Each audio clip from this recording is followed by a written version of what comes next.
welcome back with me, Sir Agi, in this channel. So today we are going to discuss about what is cognitivism in the learning theory. So this presentation already presented by my group in the class Applied Linguistics, University of Nommensen, with my lecturer, Dr. Rosdiana Rajagukguk. So I will share my knowledge, my slides about cognitivism. We're going to discuss about cognitivism learning theory.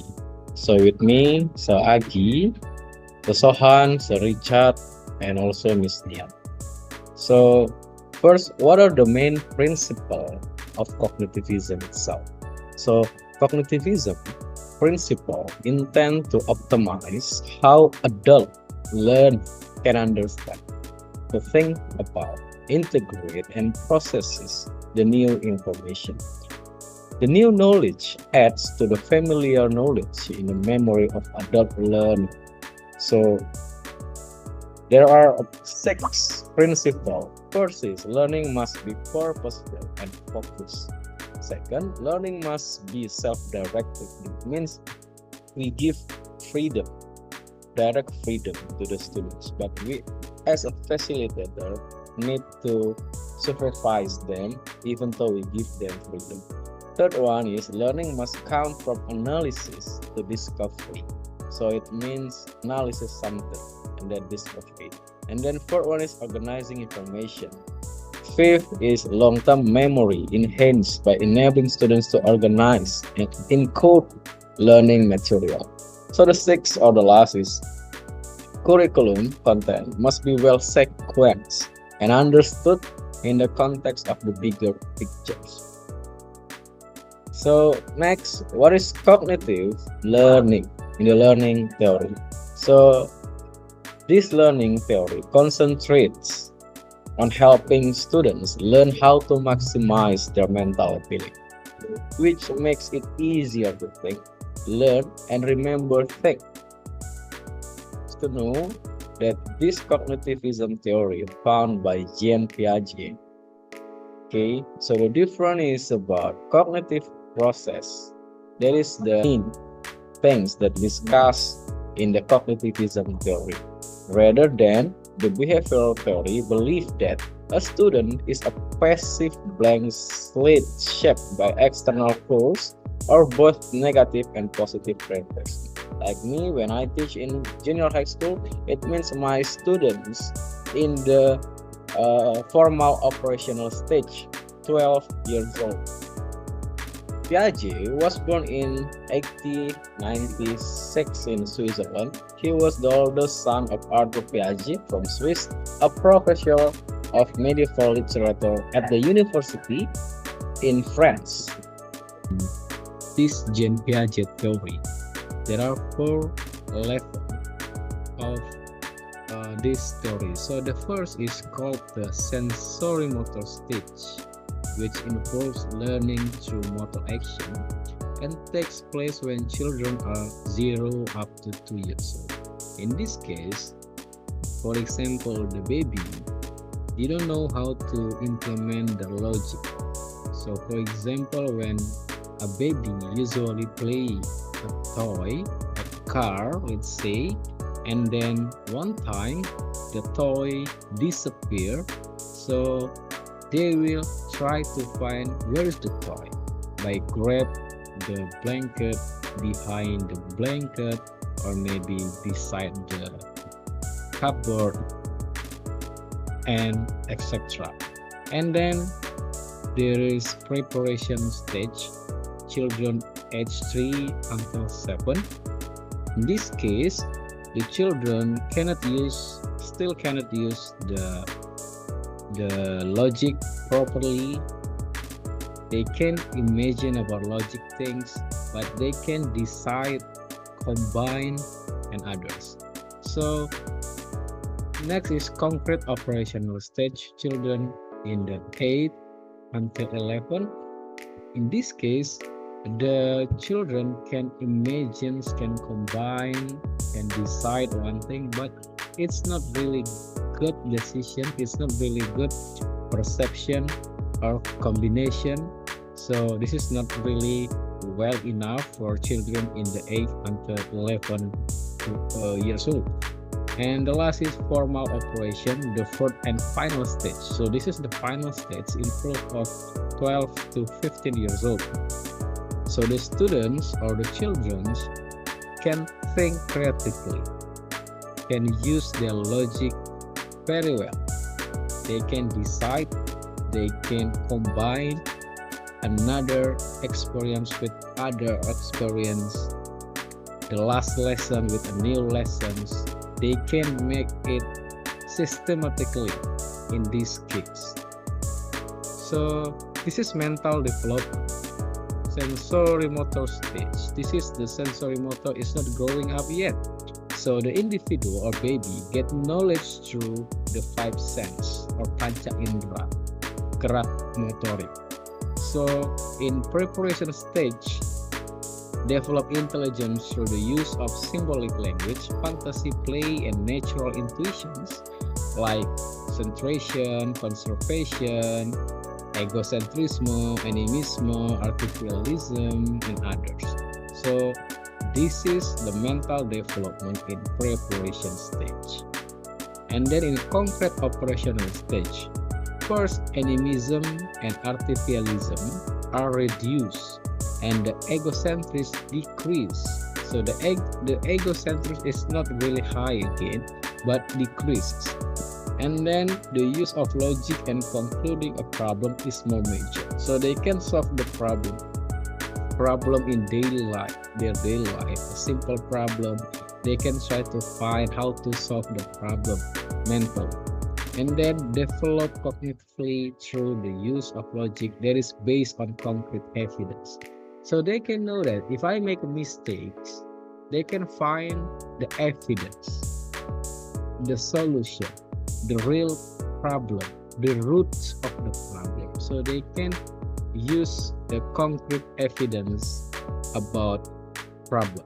And then the last can make a general conclusion from experience to solve a problem.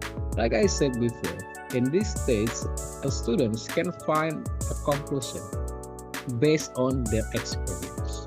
So they can solve their own problem, but we know that it's not really good enough. The solution is not really good enough, but at least they can improve the ability to solve the problem.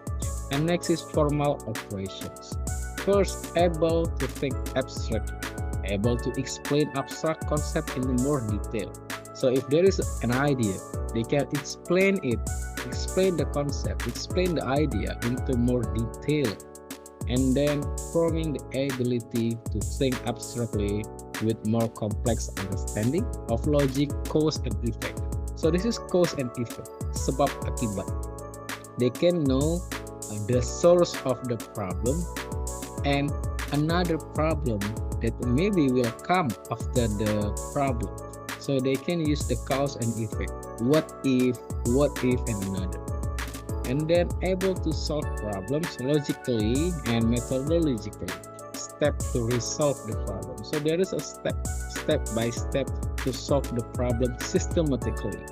So they can use their like their mental development to solve the problem systematically.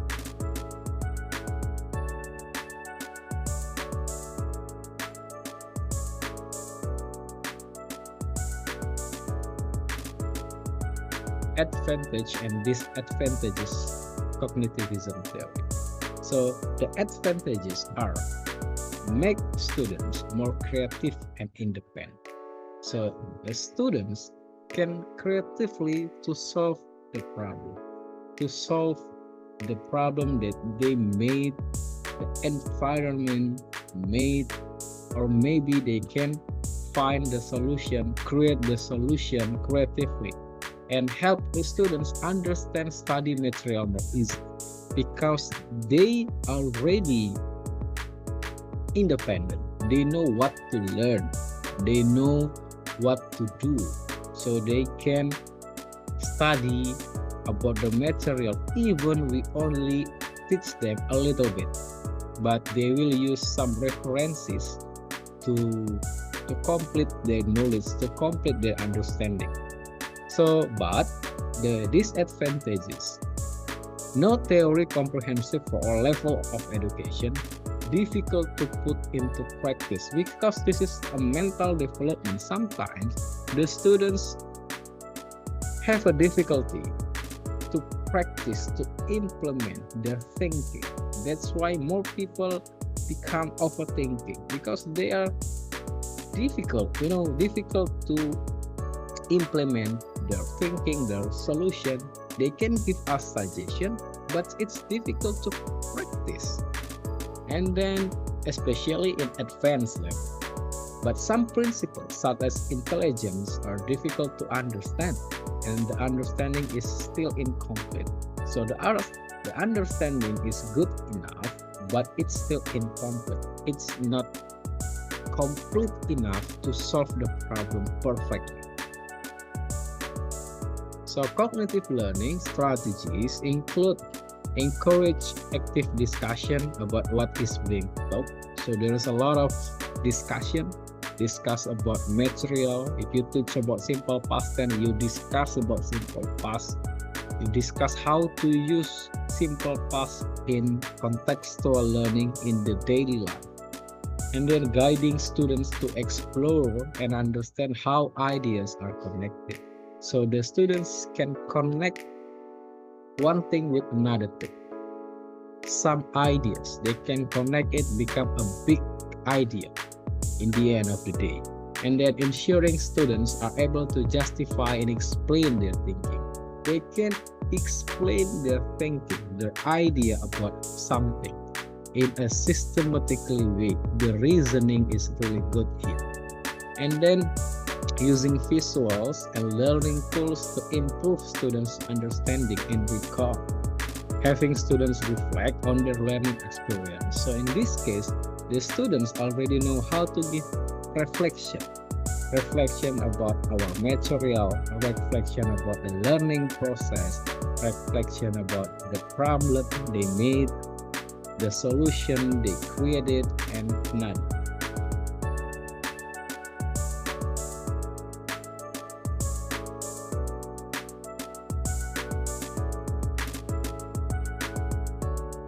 And the last, helping students find new or alternative solution.